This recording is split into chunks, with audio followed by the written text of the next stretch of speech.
క్రీస్తును నీవు ఇతరులకు చూపెడితే ఒక జీవితాన్నే నువ్వు రక్షిస్తున్నావు. దేవుని స్తోత్రం.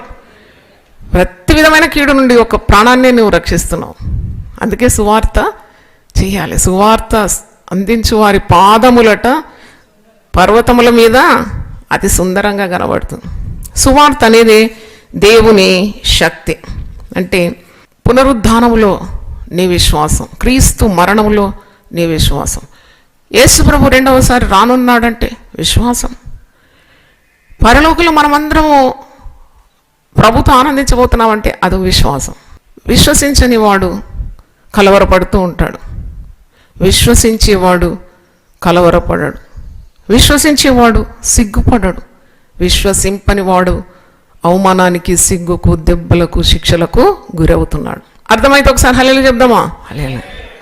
కాబట్టి క్రీస్తునందున్న విశ్వాసమే మన విజయమై ఉన్నది.